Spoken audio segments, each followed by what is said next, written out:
आपण एक काम करू, त्या पोराला घाबरू, म्हणजे घाडाघाडा बोलेल बघा. नाही चिंचुके, अहो ती लोक पण त्यांच्यासोबत तेच करतात. आपण बोललो, आपण मारलं तर त्यांच्यामध्ये आणि आपल्यामध्ये फरक काय? अहो मॅडम, एवढं मारायचं वेळ त्याला, त्याच्या तोंडून खरं बाहेर येईल एवढंच बस. बाकी काय, नुसतं घाबरवायचं त्याला. नाही चिंचुके, त्याला जर मारलं तर तो इथे खरं बोलेल, पण त्याने कोर्टात जाऊन स्टेटमेंट बदललं तर मग काय करायचं? हो मॅडम, हे अगदी खरं आहे. त्याला बोलतं करायचं असेल ना तर त्याला हे पटवून दिलं पाहिजे की तू जर बोललास तर ते तुझ्या फायद्याचं राहील, तरच तो कोर्टातही त्याचं स्टेटमेंट बदलणार नाही. अशक्य आहे. इथे किती लोक आहेत आणि त्यात ती गायकवाडची लोक आहेतच ना.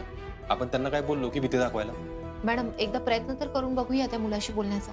अरे हा, अगं त्या मुलाला एकट्यात घेऊन जर का बोलायला गेलो ना तर बाहेर काहीही सांगण्यात येते, आणि पत्रकार त्यांनी जर प्रश्न उठवले ना तर आपल्या सगळ्यांवर चौकशी बसेल. अहो मॅडम, मग आता काय करायचं सांगा बरं. अर्जुन सर, मी काय म्हणते, हा चान्स घालवून चालणार नाही. पत्रकारांना जोवर काही कळत नाही ना तोवर ते इथून हलणारच नाही. आपल्याला लवकरात लवकर काहीतरी करावं लागेल. पण बिना पुराव्याचं असं पत्रकारांच्या समोर जाणं म्हणजे आपणच तोंड कशी पडल्यासारखं असं मला तरी वाटतं. साहेब, अहो ती पोरग खरं बोललं तर काहीतरी पुरावा मिळेल आपल्याला, नाहीतर त्या अत्तारला ताब्यात घेतल्याशिवाय पर्याय राहणार नाही आपल्याला.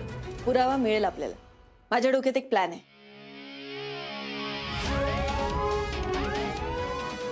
हे बघा,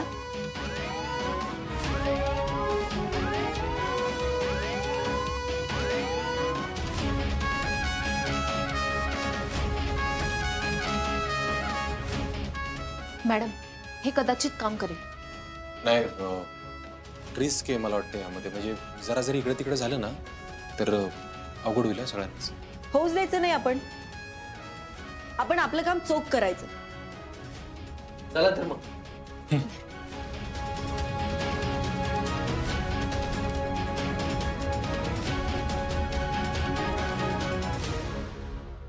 मॅडम घ्या बोल. नाही नाही, मला काहीच माहित नाही, मला काहीच बोलायचं नाही. अरे मॅडम काय बोलतात ती तर पहिल्यांदा ऐकून घे. मॅडम प्लीज सोडा मला.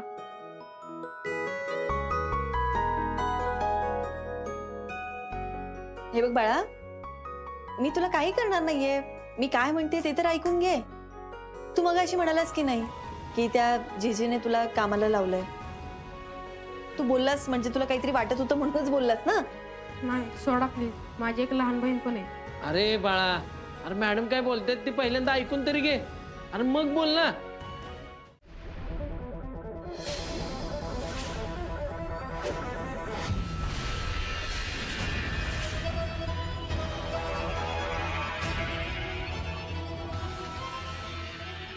मॅडमनी प्लॅन केला आणि तो फेल झाला, असं कधी झालंय वे? अहो आपण सापळा रचला आणि ह्यो डोकरा मासा गळाला येऊन अडकला. अर्जुन, एक गोष्ट लक्षात घे. जर त्या जीजीच्या विरोधात कोणी बोलणारं नसेल आणि आपण जर त्याला मारहाण केली, त्याला त्रास दिला ना, तर हे आपल्याच अंगाशी येऊ शकतं. अहो मॅडम, मग आता काय करायचं आपण ते सांगा बरं. पुराव्यासाठी सापळा रचूया. काय? हो, पुरावा मिळालाय अशी अफवा पसरूया. फक्त त्या जीजीला वाटलं पाहिजे की त्याचा एक मुलगा त्याच्याच विरोधात बोलायला तयार झालाय. अहो पण मॅडम त्यानं काय होईल?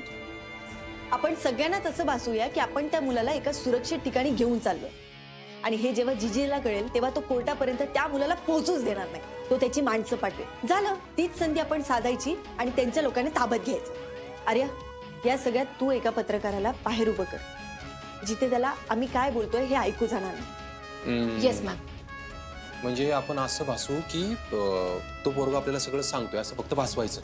बरोबर आहे, म्हणजे खबर आपोआप जीजी पर्यंत जाईल आणि आपलं काम फत्ते होईल. हा, पण ह्यात रिस्क आहे बरं का जरा. म्हणजे जरा जरी गडबड झाली ना सगळ्यांना अवघड होईल बरं. होऊच द्यायचं नाही. आपण आपलं काम चोख करायचं. चला तर मग. आणि मॅडम, अहो एवढंच नाही, त्याच्यानंतर काय झालं माहितीये का? हसतोय का रे? येडा झालाय? स्पष्ट स्पष्ट सांग ना, ती पोरग कुठे? अरे तुझ्यासारख्या सडक छापगुंड इथं येणार, आम्ही लपवलेल्या पोराला पळवून घेऊन जाणार, मग काय पोलीस हाताची घडी तोंडापोट घेऊन बसणार का काय?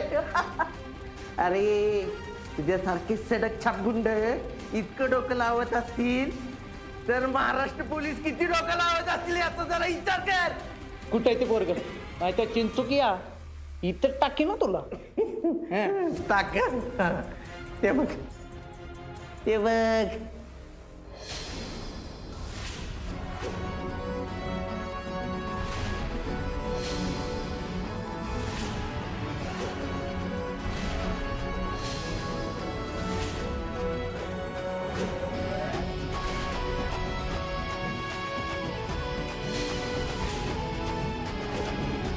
अरे पण ती बावळाट सापडलंच कसं काय? जीजी काय करायचं आता? जीजी ती कलेक्टर बाई एवढी हुशार आहे ना, तिने ह्या वेळेला मोठा खेळ खेळलाय बघा.